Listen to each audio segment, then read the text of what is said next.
Focusing the lens on the unseen and crossing the lines of traditional history, we reveal what truly happened. Experience an in-depth look at the precise moments that shifted our reality completely. Sir, I need you to tell me exactly what you were doing inside that property. I called 999 first. Then I went in because I knew she was inside and nobody else was going in. You forced entry into a burning building without protective equipment and without waiting for us to arrive. Do you understand how dangerous that was? I understand that. I also understand she was on the second floor and unconscious and the fire was in. I know, I'm not going anywhere.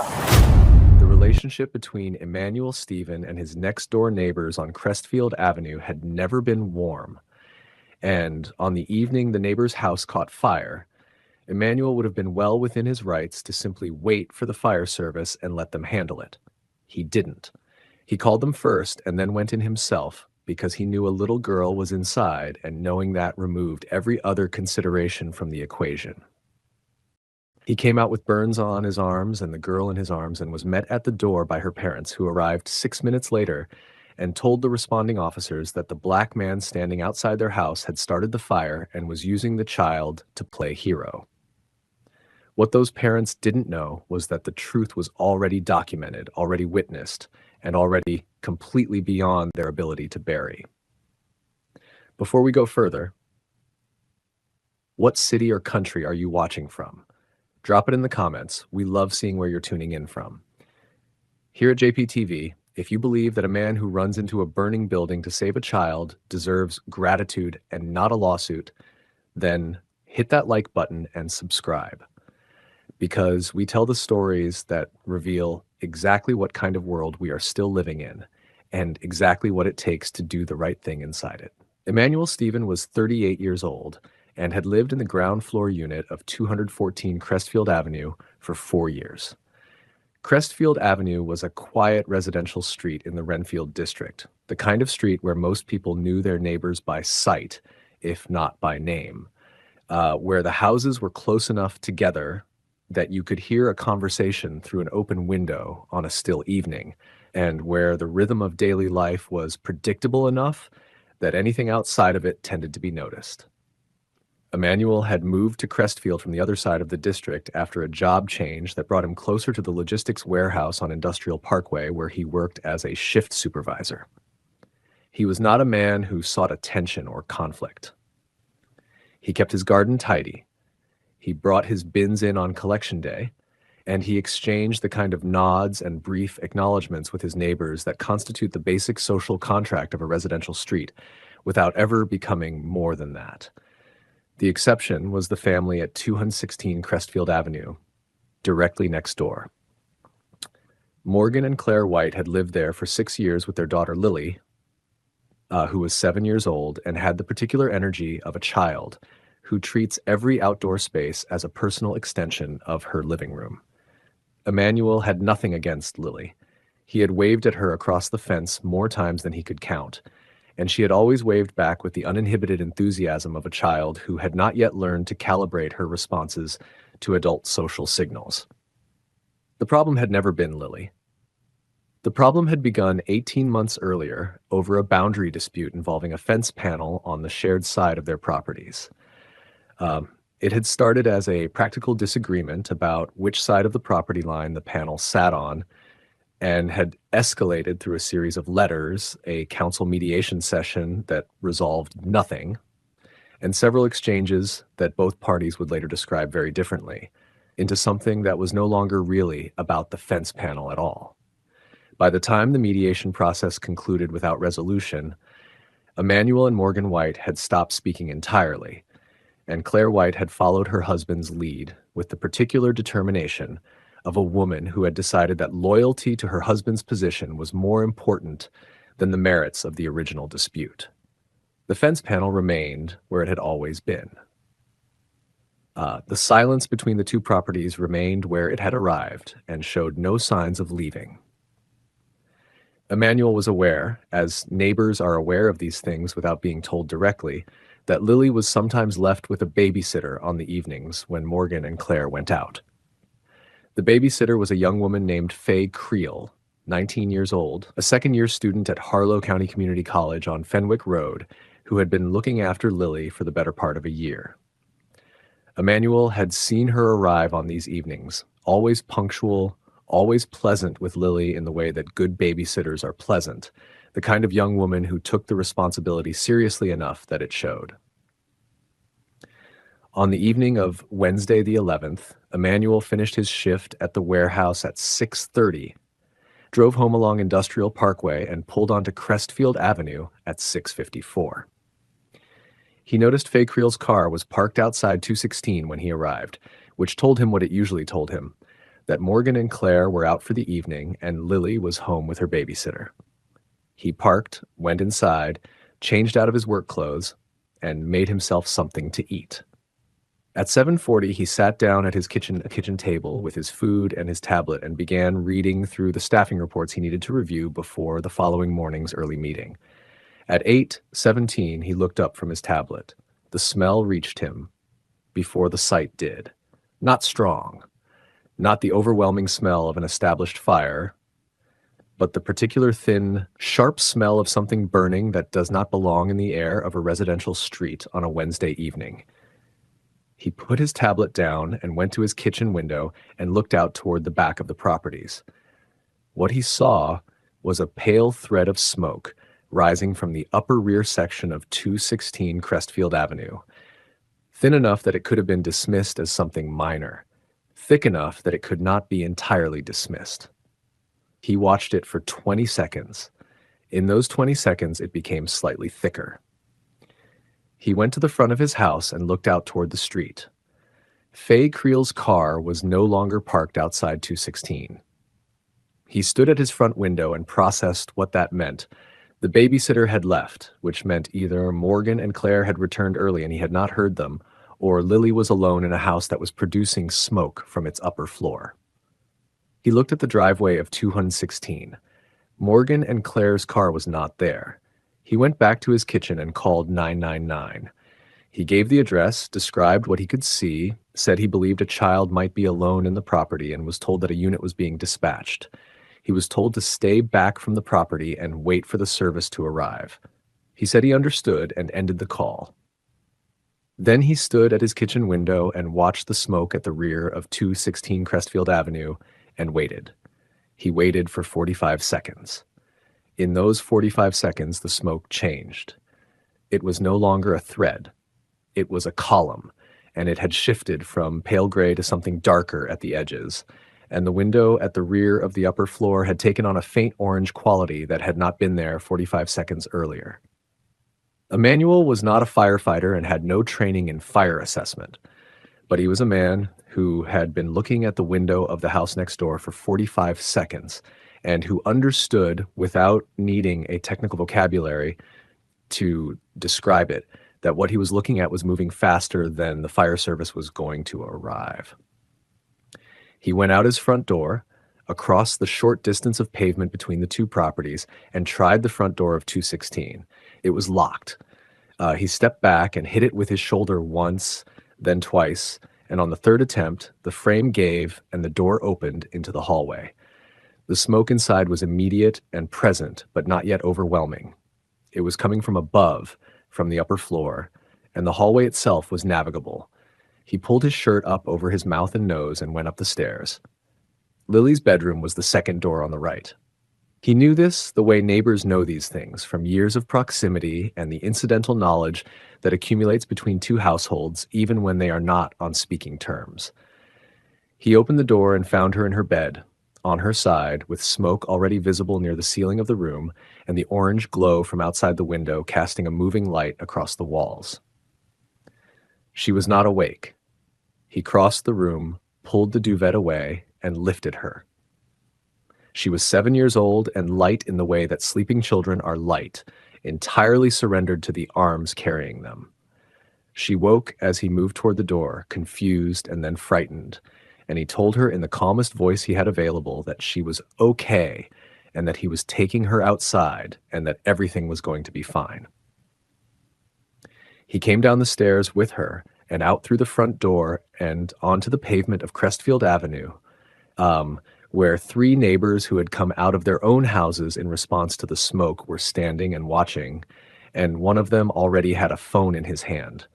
Emmanuel sat down on the pavement with Lily in his lap and his back against the low garden wall and looked at the burns that had formed across the back of both hands, somewhere between the upstairs landing and the front door, and felt the full weight of what his body had been too focused to register while he was still inside.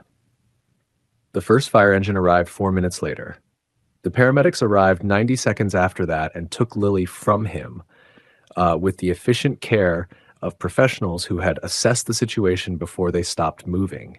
She had burns on her left arm and her left shoulder, and she was frightened and disoriented in the way children are when they are woken suddenly into circumstances they cannot immediately process, but she was breathing and she was conscious and she was alive.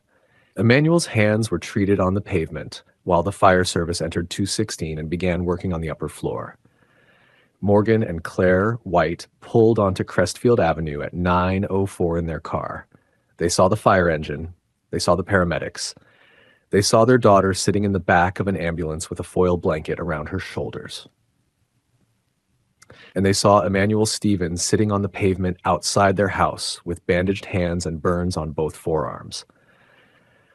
Morgan White looked at his daughter and then at Emmanuel, and the expression that crossed his face in the space between those two sights was not relief and was not gratitude. It was something else entirely. And it arrived so quickly that it told anyone watching exactly where it had come from and how long it had been waiting for a place to land. Morgan White crossed the pavement in 6 strides and went straight to the ambulance, where Lily was sitting wrapped in her foil blanket with a paramedic checking her left arm. He looked at her burns, and then he turned around and looked at Emmanuel sitting on the pavement with bandaged hands, and the particular expression of a man who had already decided what the story was and was now looking for somewhere to put it. He walked over to the nearest responding officer, a young constable named Dex Aldgate, who had arrived with the 2nd unit, and the conversation that followed was short and pointed and conducted at a volume that carried across the pavement without Morgan appearing to raise his voice. He told the officer that the black man sitting on the pavement was his neighbor, that they had an ongoing dispute, and that he wanted to know what exactly that man had been doing inside his house. The officer told him that, according to witnesses on the street, the man had entered the property to retrieve his daughter from the fire. Morgan told him that was not what he was asking. He asked again what the man had been doing inside his house. Claire White had gone to Lily and was sitting with her in the ambulance with one hand on her daughter's knee and the other pressed flat against her own chest. And from that position, she was watching her husband and the officer and Emmanuel on the pavement with the focused, assessing attention of a woman who was processing several things at once and had not yet decided which one to address first. Morgan came back across the pavement and stood in front of Emmanuel. He did not crouch down. He stood over him, which was a choice, and he said, "Why were you in my house?" Emmanuel looked up at him. He was tired and his hands hurt, and he had just carried a child out of a burning building, and he said, "Because your daughter was inside and the house was on fire." Morgan said, "How did you know she was inside?" Emmanuel said, "Because I saw your babysitter leave and your car wasn't in the driveway and the house was on fire." Morgan said, "So you broke into my house?" Emmanuel said, "I broke down your door to get your daughter out." Morgan said, "That's breaking and entering." The constable who had stayed within earshot stepped forward at that point and said that the situation was still being assessed and that he would need statements from everyone present before any conclusions were drawn. Morgan looked at him and then back at Emmanuel and then walked back to the ambulance to be with Lily. And the walk back had a different quality to the walk over, tighter, more contained, the walk of a man who had not finished with the conversation but had decided to continue it somewhere else. The fire was brought under control by 9:40. The upper rear section of 216 had sustained significant damage. The room where the fire had originated, which the fire service would later identify as the master bedroom, was largely destroyed, and the smoke damage extended through the upper hallway and into Lily's room. The structural assessment conducted that night confirmed that the lower floor was intact, and the property was not at immediate risk of collapse, but the family would not be returning to the house that evening. 3 neighbors gave informal statements to the officers on the scene that night. All 3 of them had been outside when Emmanuel went through the door of 216, and all 3 of them told the same story in their own words. They had seen the smoke, they had seen Emmanuel come out of his house, they had seen him try the door and then force it, and they had seen him come back out with Lily approximately 4 to 5 minutes later. One of them, a retired teacher named Gerald Osu, who lived at 211 Crestfield Avenue, directly opposite, had filmed the last 2 minutes of it on his phone, from the moment Emmanuel appeared at the front door with Lily to the moment he sat down on the pavement. Gerald had not been asked to film it. He had taken his phone out because he understood instinctively that what he was watching was the kind of thing that needed a record. Morgan White gave his statement to a senior officer later that evening, and the statement he gave described Emmanuel as a man with whom he had a documented dispute, who had entered his property without permission, and whose account of events he was not prepared to accept without further investigation. He used the phrase "without permission" twice. He used the phrase "further investigation" 3 times. He did not use the word "grateful" once. Claire White's statement was shorter. She confirmed that Faye Creel had been looking after Lily and that she and Morgan had been at a restaurant on Aldgate Street when the fire started. When the officer asked her whether she had anything to add regarding the actions of her neighbor, she paused for a moment and then said that she would prefer to let her husband speak to that, which was its own kind of answer.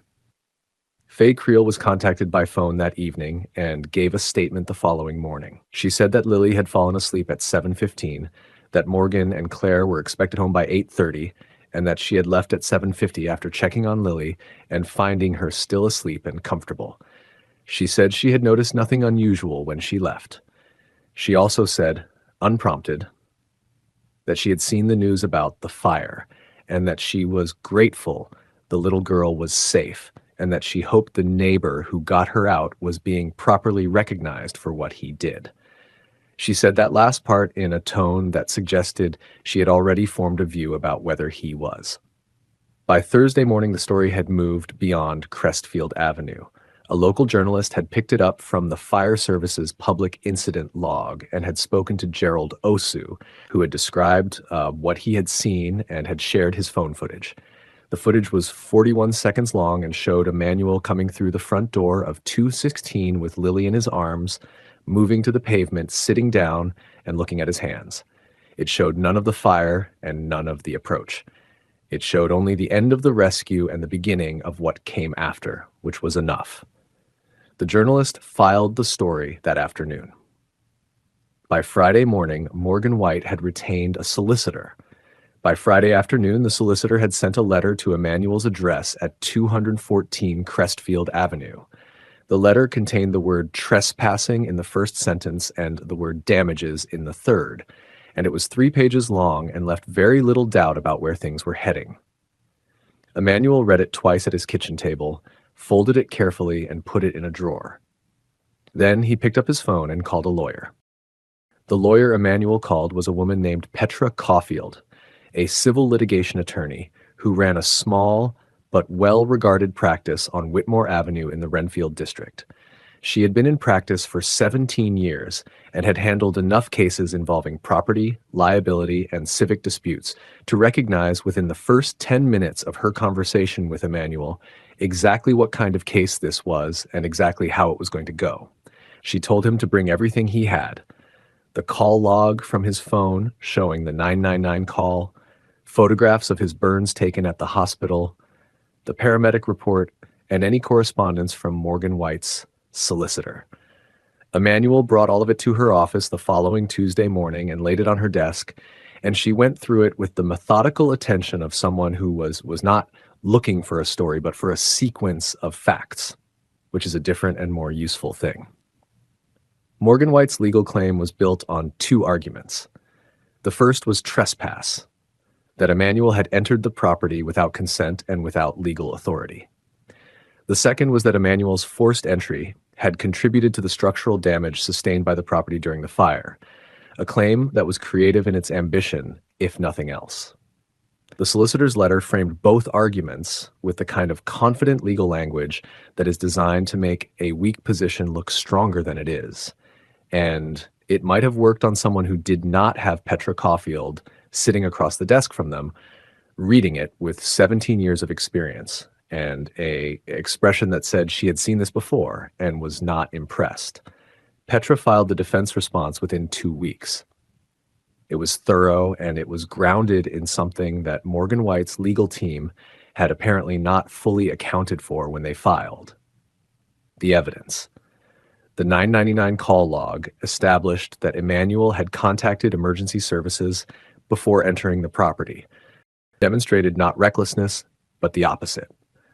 The fire investigators' report, which was completed 3 weeks after the incident and which Petra obtained through a formal disclosure request, established that the fire had originated in the master bedroom from an unattended candle that had been left burning on the bedside table when Morgan and Claire left the house that evening.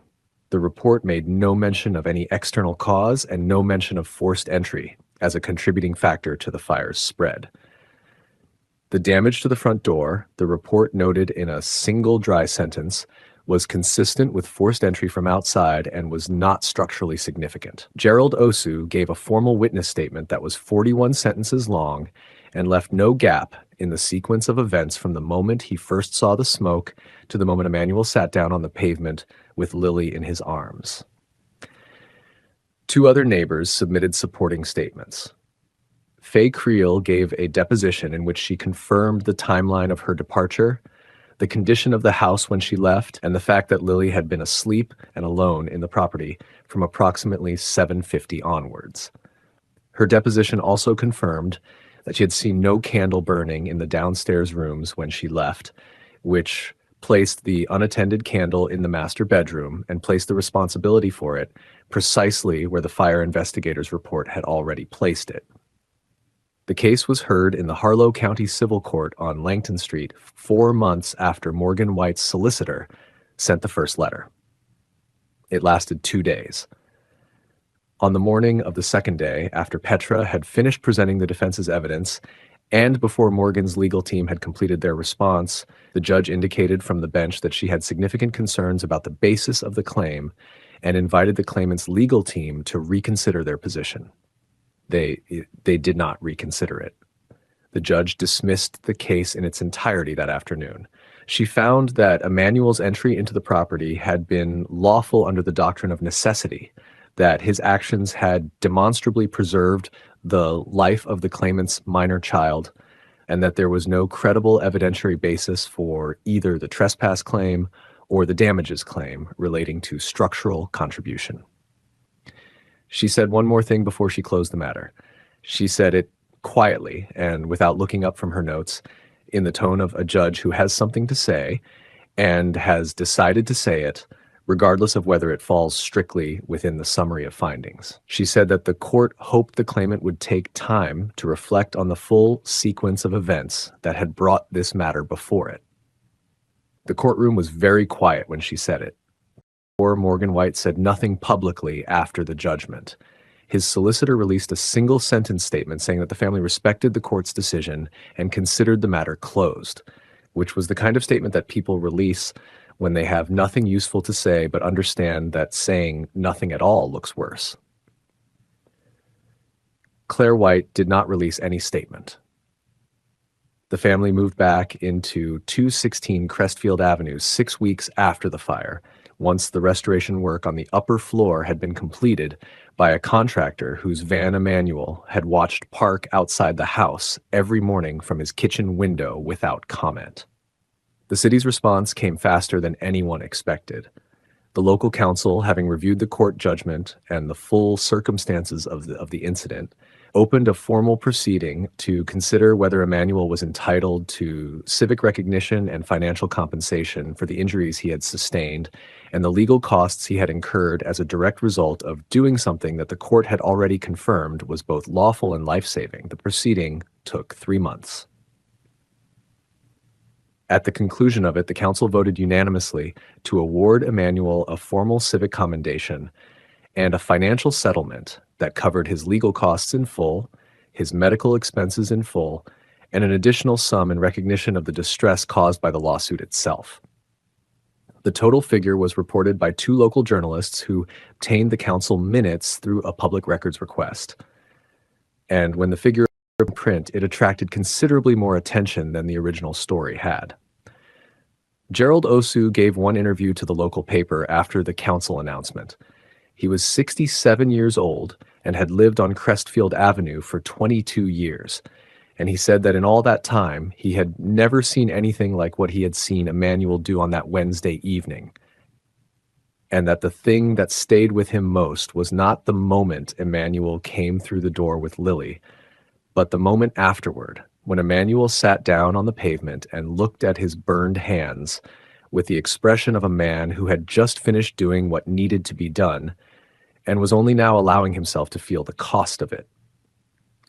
Gerald said he had filmed it because he understood immediately that the world was going to need to see it, and that he was glad he had been standing at the right window at the right moment. Lily White recovered fully from her burns. The treatment took several weeks and left a faint scar on her left forearm that her parents were told would likely fade significantly over time. She was 7 years old and resilient in the way that children are resilient when the adults around them manage the situation well enough that the child is not required to carry more than her share of it. Whether the adults around her managed it well enough in the weeks and months that followed was a question that Crestfield Avenue had its own quiet opinions about, but kept largely to itself. Emmanuel went back to work at the warehouse on Industrial Parkway 2 weeks after the fire, once his hands had healed sufficiently. His colleagues had seen the local news coverage, and there was a card on his desk when he arrived on his first morning back, signed by everyone on his shift, which he read and then folded and put in his jacket pocket and did not speak about for the rest of the day. He was not a man who needed the acknowledgement, but he was a man who appreciated it. And the difference between those two things was part of what made him the kind of person who had gone through that door in the first place. He still lived at 214 Crestfield Avenue. He still kept his garden tidy and brought his bins in on collection day. The fence panel between the two properties was still where it had always been. Some things on that street had changed since the Wednesday evening when the smoke rose from the upper window of 216. Some things had not changed at all. Emmanuel Stephen had decided, somewhere between the courtroom and the council announcement and the card on his desk at the warehouse, that the things that had not changed were not his problem to solve and not his burden to carry. He had already done the thing that mattered. Everything after that was noise.